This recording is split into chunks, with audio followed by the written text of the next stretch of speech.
What if the glass of water you've been reaching for every single day is only doing half the job now that you're over 60? That sounds dramatic, I know. For decades, the advice has been simple: drink more water, stay hydrated, keep a bottle nearby. And yes, hydration matters. In fact, after 60, it may matter more than ever. But here's the part almost nobody explains clearly enough. As you age, your circulation doesn't just need fluid, it needs support. Your blood vessels are not the same at 65 or 75 as they were at 25. They become less flexible, less responsive, less efficient at widening when your body needs more blood flow. And that means plain water by itself may not be the most strategic thing in your glass anymore. NIH Medline Plus Clinical Science Review. Today, I'm going to show you 5 research-backed drinks you can use to turn ordinary hydration into something much more powerful for aging blood vessels. We're counting down from 5 to 1, and number 1 is the drink with the strongest. This could change how your body feels today potential because some of its effects can begin fast. Not magic fast, not miracle fast, but biologically fast. In one human study, the top drink on today's list affected aortic blood pressure in about 30 minutes. We'll get there in just a few minutes. Beetroot crossover study. And before we dive in, I want to ask you something, because it helps me understand exactly who I'm talking to. How old are you right now? And what bothers you most at this stage of life? Cold feet, tired legs, high blood pressure, brain fog, low energy. If you're comfortable, leave your age and your biggest frustration in the comments. I read those comments and they tell me what real people are dealing with behind the lab numbers and headlines. Now, let me make one thing clear so we stay honest from the beginning. I am not telling you to stop drinking water. That would be nonsense. Plain water still matters. Hydration still matters. But after 60, the smarter question is not just, am I drinking enough? The smarter question is, can 1 or 2 of my daily drinks actually help my circulation while they hydrate me? That is the trick. Not more liquid, more intelligent liquid. Because vascular aging is real. The lining of your blood vessels, what scientists call the endothelium, becomes less effective over time. Nitric oxide signaling drops. Oxidative stress rises. Arteries get stiffer. Think of it like a garden hose that still works, but it's not as elastic as it used to be. Water can flow through it, yes, but if the hose can't relax properly, the pressure changes, the flow changes, and the entire system works harder than it should. And there's another layer most people miss. As we age, many of us become less sensitive to thirst. That means some older adults are not only drinking suboptimally, they're also missing the body's own early warning signs. So, if you've ever reached the afternoon and realized you felt heavy, tired, dry, sluggish, or strangely foggy, sometimes it's not just age. Sometimes it's a circulation and hydration problem happening at the same time. That is exactly why today's list matters. These are not miracle cures. They are not replacements for medical treatment. And they are definitely not an excuse to ignore serious symptoms like chest pain, severe shortness of breath, sudden swelling, or signs of stroke. But they are practical, evidence-backed ways to make your hydration routine do more work for you. So, let's start the countdown. Number 5, pomegranate water. This one surprises people because pomegranate often gets talked about like a luxury juice, not a circulation tool. But from a vascular perspective, it deserves much more respect than it usually gets. Pomegranate is rich in polyphenols, especially compounds that help fight oxidative stress. And if you're over 60, oxidative stress matters because it directly interferes with nitric oxide, the molecule that helps blood vessels relax and widen. When nitric oxide gets neutralized too quickly, blood vessels lose some of their ability to respond smoothly. That can translate into more resistance, more strain, and a circulation system that feels older than it needs to. Clinical Science Review. In a small pilot clinical trial involving hypertensive men, pomegranate juice led to significant reductions in both systolic and diastolic blood pressure after consumption. The endothelial markers in that study did not move enough to reach statistical significance, and the trial had limitations, including a small sample and no control group. So I'm not putting pomegranate at number 1, but it did show enough promise to earn a place on this list, especially as an easy starting point for people who want something simple and pleasant tasting. Pomegranate pilot trial. Here's why I like it specifically for older viewers. Number 1, it's approachable. Number 2, it gives you a way to improve the quality of a drink you may already enjoy. And number 3, it's gentle. Not weak, but gentle. It doesn't feel like treatment. It feels like a small daily upgrade that can fit into real life. If this sounds like you, listen closely. Maybe you're not the person who's ready to buy powders and concentrates and measure out exact dosages. Maybe you just want to start by replacing one boring glass of plain water with something that actually feels supportive. Pomegranate is that kind of entry point. The best way to use it is not as a giant sugary juice bomb. That defeats the purpose. Instead, add a small amount of pure pomegranate juice to water so the drink becomes lighter, more hydrating, and less sugar-dense than drinking a full large glass of juice on its own. If you can find unsweetened pomegranate juice, even better. A simple option is 2 to 4 ounces of pure pomegranate juice diluted in 8 to 12 ounces of water, ideally with a meal or earlier in the day. That gives you flavor, hydration, and the polyphenol angle without turning it into a dessert. And here's the synergy move that makes this even smarter. Pair it with a handful of walnuts or a meal that includes healthy fats. Many polyphenol-rich foods seem to work best as part of an overall heart-up supportive eating pattern, not in isolation. So, think of this drink as part of a vascular support routine, not a standalone event. Now, pomegranate is a solid place to begin. But number 4 gets much more interesting because it doesn't just speak to blood flow.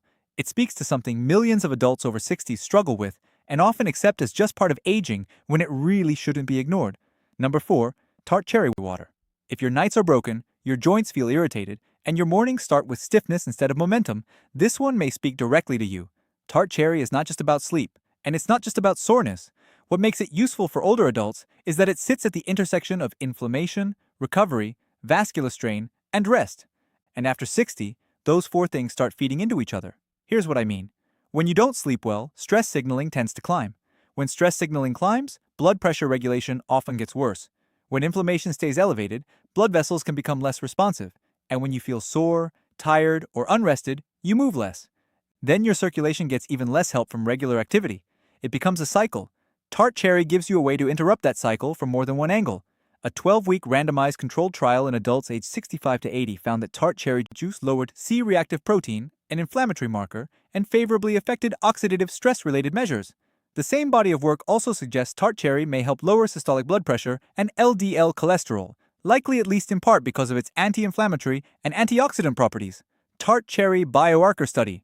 There is also a smaller study in older adults with insomnia showing tart cherry juice had modest beneficial effects on sleep, especially on insomnia severity and time awake after sleep onset. I want to stress the word modest because that honesty matters. This is not a knockout sleeping pill, and it is not stronger than established medical insomnia treatments. But for the right person, modest can still be meaningful, especially if your goal is to support better evenings, calmer nights, and a less inflamed next day. Tart cherry sleep study.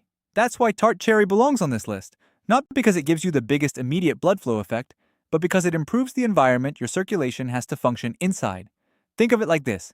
If beetroot is the drink that helps open the roadway, tart cherry helps reduce the traffic and irritation building around that roadway. Different job, same mission. And if you've ever noticed that your circulation feels worse when you're inflamed, tired, or recovering poorly, you already understand this intuitively. Maybe your fingers feel stiffer. Maybe your legs feel heavy. Maybe your blood pressure runs higher after bad sleep. Your body is telling you these systems are connected. A practical way to use tart cherry is 1 to 2 tablespoons of unsweetened tart cherry, concentrate diluted in water in the evening, or a moderate portion of tart cherry juice cut with water if you prefer a lighter taste. Evening makes sense for many people because that's when the sleep angle becomes most relevant. And here's the move I like most with this one. Don't drink it with a big sugary snack. If you want tart cherry to feel like support rather than dessert, keep it clean. Let it be part of a calming evening rhythm instead of a sweet craving ritual. Now, let me say something important before we move on. A lot of older viewers are not looking for peak performance.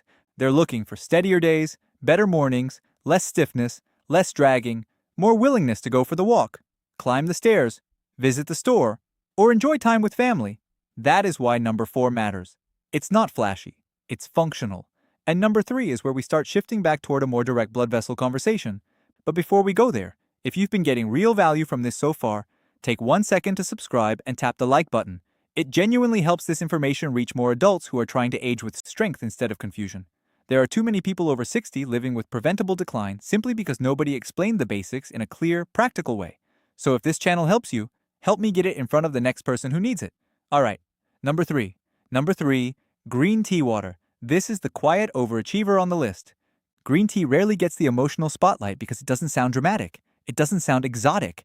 It doesn't have the shocking color of beetroot or the wow really reputation of hibiscus. But vascularly, it is one of the most interesting drinks you can keep in rotation. Why? Because green tea appears to improve endothelial function, that same all-important ability of blood vessels to respond properly, and it may do so through a mix of compounds rather than a single superhero ingredient.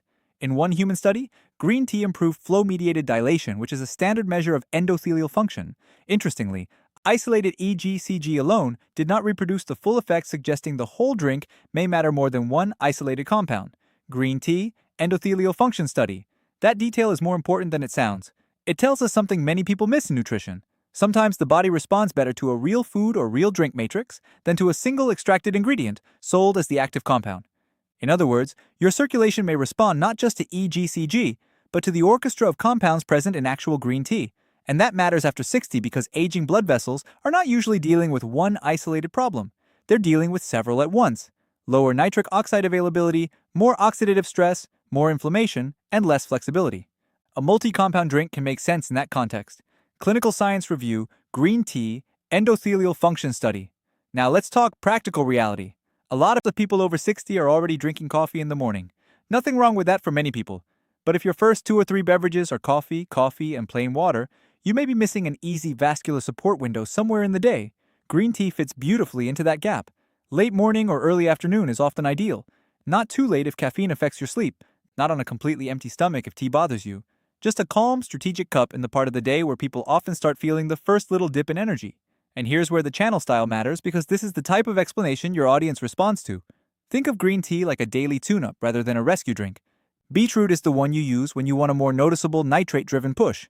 Green tea is the one you use because small improvements done consistently can change how the whole system behaves over time. If you're someone who says, "I don't have dramatic symptoms, I just feel older in my body than I used to," green tea is especially worth considering. There's also an identity payoff here.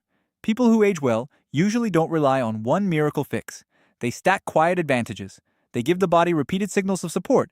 They build better baseline function. Green tea fits that philosophy perfectly.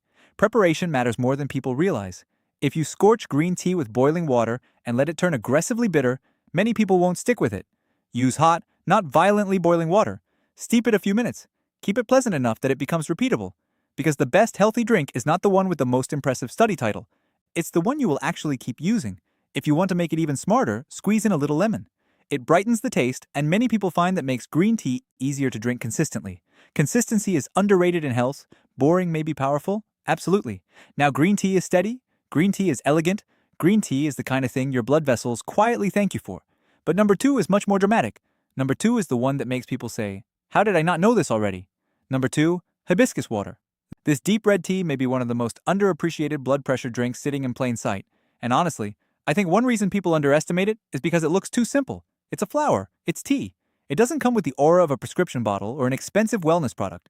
So people assume it's gentle in the weak sense of the word. It isn't weak. It's gentle in the elegant sense of the word. Clinical research has repeatedly found hibiscus can help lower blood pressure. In one randomized control trial involving people with stage 1 hypertension, drinking hibiscus tea twice daily alongside lifestyle modification led to significantly greater reductions in systolic and diastolic blood pressure than lifestyle modification alone. Hibiscus RCT.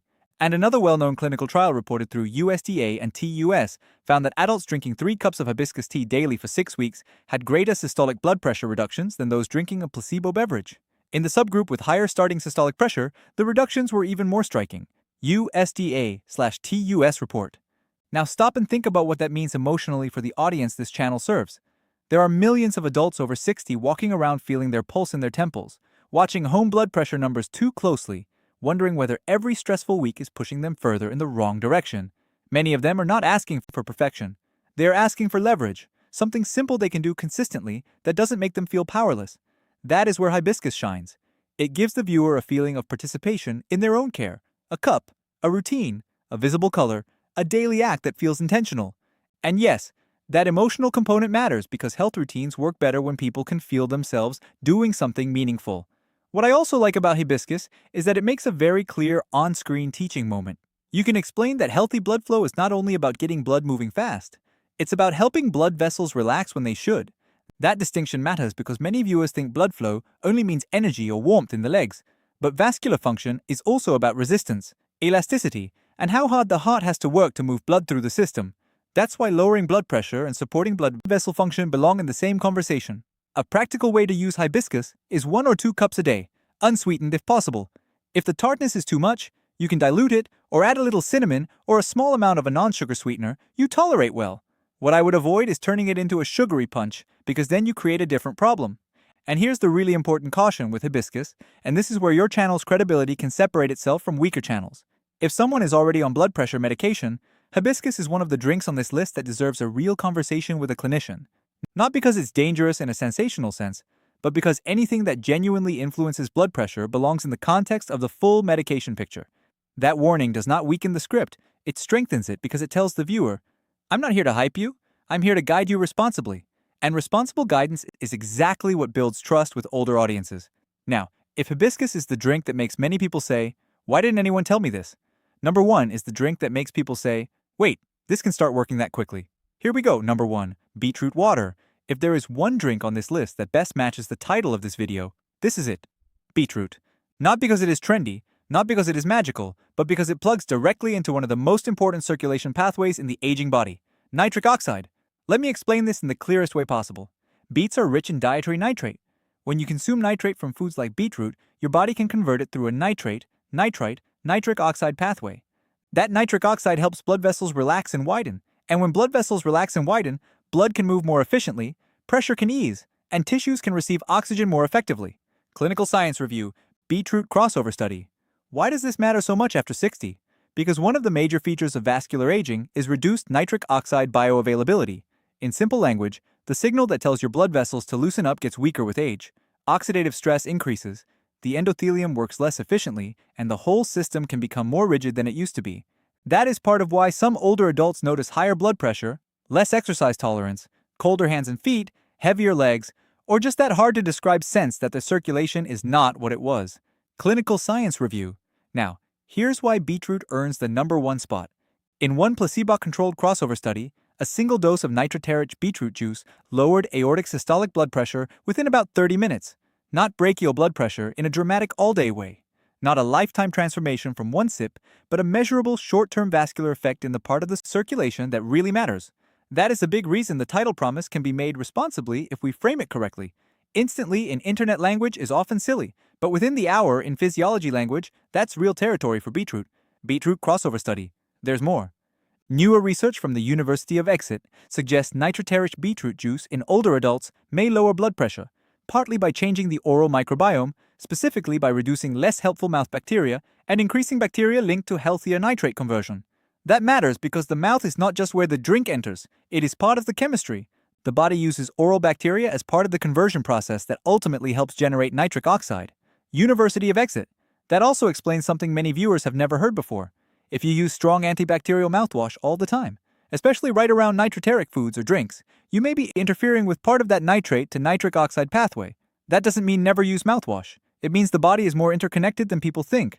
Now, because this channel style works best when science becomes vivid, let me give you the image. Nitric oxide is like a text message sent to your blood vessels that says, "You can open now." When you're young, those messages usually go through more easily. As you age, more of those messages get delayed, weakened, or blocked. Beetroot helps resend the message. That is why people often describe nitriteric beet drinks as making them feel a little more open, a little warmer, a little more capable during walking or activity. Not buzzed, not stimulated in the caffeine sense, just more hydraulically efficient. And that matters in daily life more than people realize.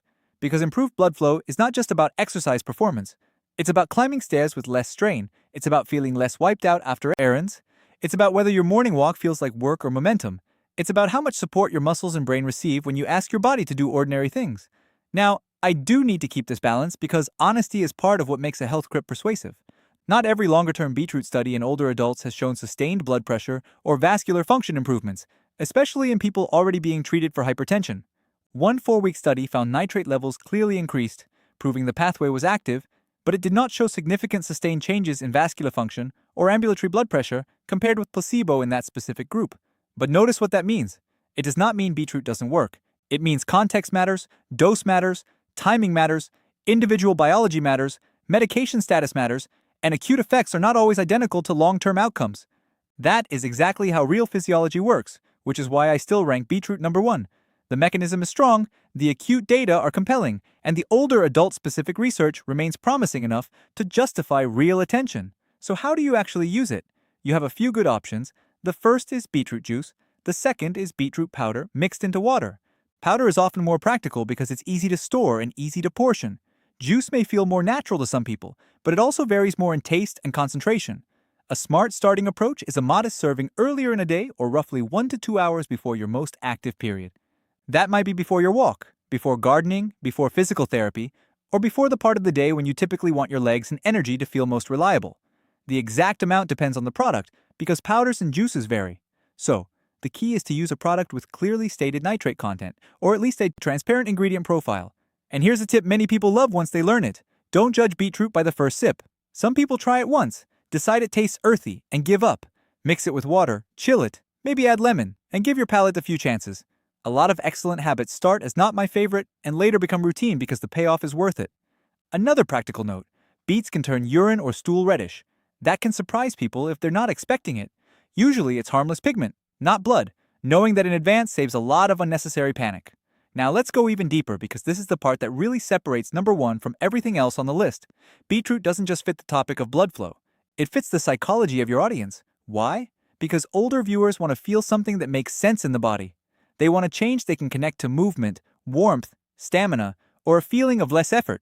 Beetroot is one of the few options on this list that has a legitimate pathway to producing that kind of, I notice something response relatively quickly in some people. That makes it powerful. Not just physiologically, but behaviorally. When people notice a real difference, they stick with the habit. And when they stick with the habit becomes part of their identity. That is how good routines get built. Not by guilt, not by fear alone, by felt usefulness. So if you've been waiting for me to say, what is the one trick? Here it is in one sentence. After 60, stop treating hydration as a neutral chore and start using at least one daily glass as a targeted blood flow tool. That is the trick. Not abandoning water, upgrading water, strategic hydration.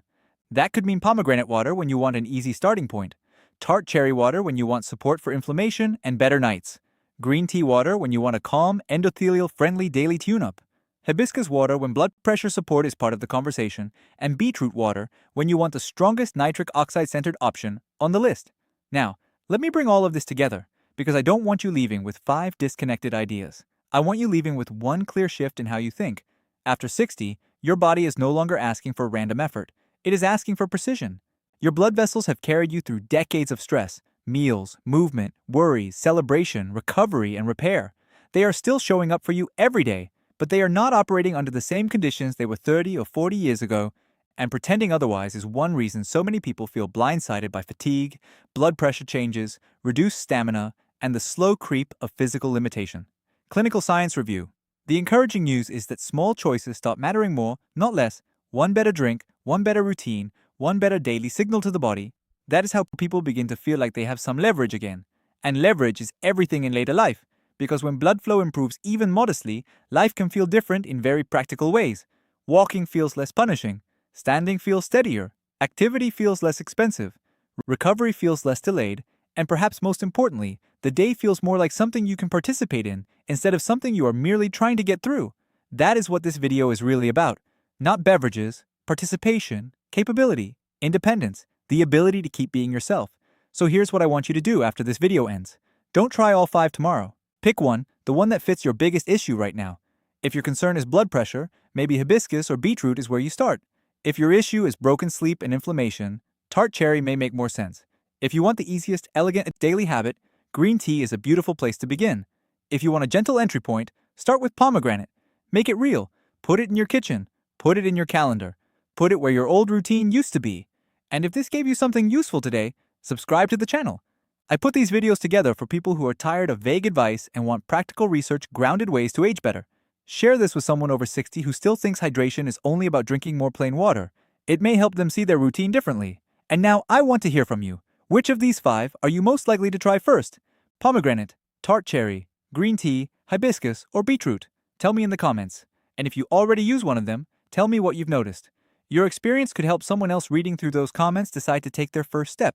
Take good care of yourself, and I'll see you in the next